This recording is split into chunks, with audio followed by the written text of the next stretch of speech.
নৃশংসভাবে খুনের ঘটনায় চাঞ্চল্য ছড়িয়ে পড়ল শান্তিপুরে।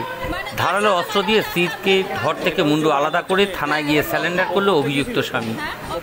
নৃশংস খুনের ঘটনায় ব্যাপক চাঞ্চল্য নদিয়ার শান্তিপুরে। মঙ্গলবার রাতে শান্তিপুরে ৯ নম্বর ওয়ার্ডের পুটোপুটি তলার এলাকার ঘটনা। স্বামী বুদ্ধদেব সরকার, স্ত্রী শ্রাবণী সরকার, মেয়ে ১০ম শ্রেণীর ছাত্র জলি সরকার।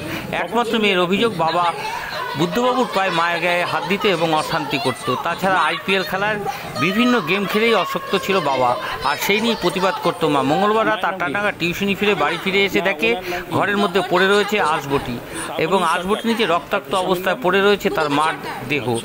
মেয়ে চিৎকার করে ছুটে আসে স্থানীয়রা। এরপরে পুলিশে খবর দিলে ঘটনাস্থলে শান্তিপুর থানার পুলিশ আসে, দেহ উদ্ধার করে নিয়ে যায় হাসপাতালে। অন্যদিকে স্ত্রীকে নৃশংসভাবে খুন করে থানায় গিয়ে স্যারেন্ডার করে অভিযুক্ত বুদ্ধদেব সরকার। মেয়ে জলি সরকার এখন এতটাই ভাবে মাকে যে নৃশংসভাবে খুন করেছে বাবার হাতে, তার জন্য বাবার যাতে ফাঁসি হয় সেই ব্যবস্থা করুক পুলিশ প্রশাসনকে, এমনটি জানান মেয়ে। ঘটনাস্থলে গিয়ে পৌঁছেন রানাঘাট থানার পুলিশের জেলার SDPO সহ পুলিশের উচ্চপদস্থ আধিকারিকরা। এরপরে পরিবারের সাথে কথা বলে কিভাবে এই খুনের ঘটনা ঘটলো তা জানার চেষ্টা করছে। তবে গোটা ঘটনায় পরিবারের এখন এমন একটাই দাবি, অভিযুক্তর ফাঁসি চাই। যদিও খুনের রহস্য উদ্ঘাটন করতে ইতিমধ্যেই তদন্ত শুরু করেছে শান্তিপুর থানার পুলিশ। ২৪ ঘন্টা ইন্ডিয়া টিভির প্রতিনিধি নদিয়া থেকে জগন্নাথ মণ্ডলের বিশেষ প্রতিবেদন। আমার এই বোন আমাকে ডাকে, জিদ্দা বুদ্ধ আবার অশান্তি করছে। গত বছর প্রায় ১৫ লক্ষ টাকার উপর দেনা হয়েছিল IPL খেলে, প্লাস আরও যেসব তাস ফাস খেলেও দিয়ে সেই সব টাকা পয়সা ওর মা মানে ব্যাংকে যা ছিল সোনার উপর বেচে কিনে দিয়েছে, ওর টাকা শোধ করলো। সেই টাকা শোধ করার পরে ও আমাদের কাছে প্রতিষ্ঠিত হলো যে আমি আর কোনো বাজে কাজ করবো না। জলের ব্যবসা করে, ওর যা ব্যবসা ছিল মানে পার ডে ৫-৬ হাজার টাকা ইনকাম ছিল। এইবার মেয়ে ভালো পড়াশোনায়, মেয়ে আমাকে নিজে বললো আমি মেয়েকে মানুষ করব। এইবার এখন ঘটনাস্থলে আমি এসে দেখছি এই অবস্থা। এইবার এই মেয়ে ও বলতে চাইছে আমার বাবার মানে শাস্তির দাবি চাইছে।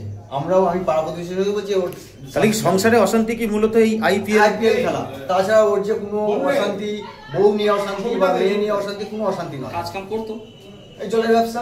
আচ্ছা, কখন হয়েছে ঘটনা আন্দাজ করতে পারছেন? আমি খবর পেলাম তখন হচ্ছে 8:10 রাত্রির। টাটকা রক্ত তো দেখা যাচ্ছে।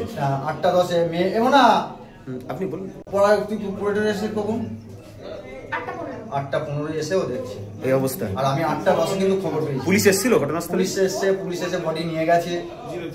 আমাদের মেজবাবু এসেছিলেন, রঞ্জিতবাবু এসেছিলেন। কে থাকতো বাড়িতে? মেয়ে আর মা বাবা, আর কেউ নেই। কি চাইছেন আপনারা? কি চাইছেন এখন? আমরা শাস্তির দাবি চাইছি ছেলের। সে কোথায় গেল? সে হচ্ছে থানায় স্যালেন্ডার হয়েছে। নিজেকেই স্যালেন্ডার হয়েছে? স্যালেন্ডার হয়েছে। জায়গাটার নাম কি? পুটোপুটি তলা, ৯ নম্বর ওয়ার্ড, নতুন পুষ্করি লেন। কি নাম অভিযুক্ত? বুদ্ধদেব সরকার। আচ্ছা, স্ত্রীর নাম হচ্ছে শ্রাবণী সরকার। ঘরের মধ্যে জোরে জোরে গান চলছে। আমার বাবার এই যে ফোন, সেই ফোনে জোরে জোরে হোম থিয়েটারে কানেক্ট করে গান বাজছে। আচ্ছা, আমি আসি, এসে তারপর আমি দেখি কি এরকম বাইরেতে লাগানো। তাই ভাবছি যে হয়তো এখন চারিপাশের যে অবস্থা, কি ব্যাপার, ভিতরে গান চলছে, বাইরেতে লাগানো, কেউ কিছু করে দিয়ে গেল। তো আমি পাশে আমার মামি রয়েছে, মামিকে ডাকি যে মামি একটু চলো আমার সাথে ভেতরে, কি হয়েছে দেখতে। আমি যাই, ঘরে যাই, আমি প্রবেশ করে দেখি বাসনের যে ঝাঁকাটা সেটা পুরো উল্টে পড়ে রয়েছে, আর মানে ছোটো ছোটো গান বাজছে।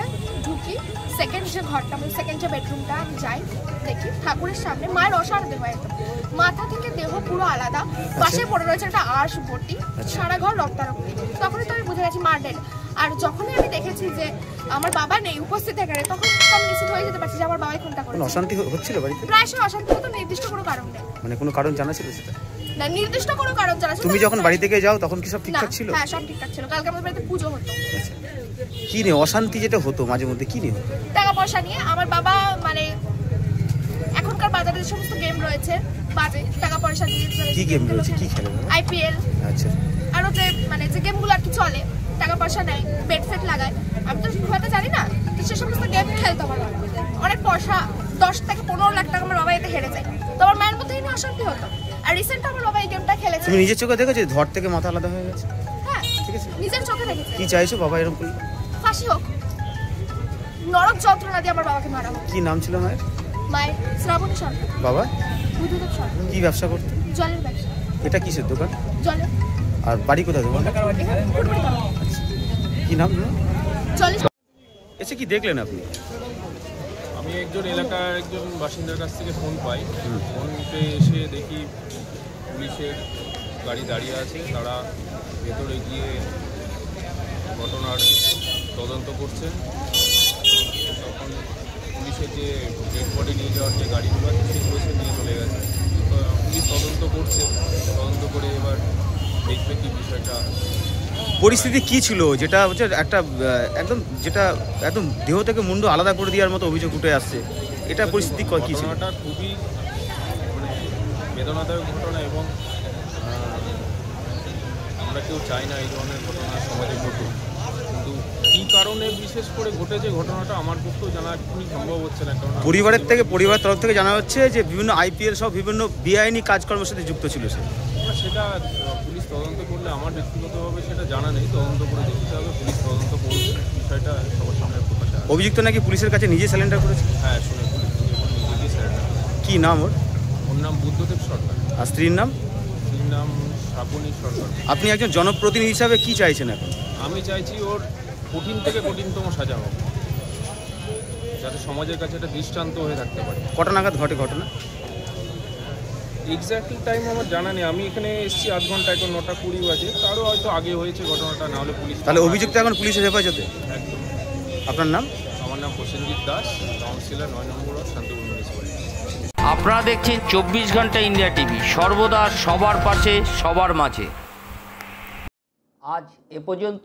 সঙ্গে রাখুন 24 ঘন্টা ইন্ডিয়া টিভি, দেখতে থাকুন সব জেলার সব খবর সবার আগে 24 ঘন্টা ইন্ডিয়া টিভির পর্দায়। নমস্কার।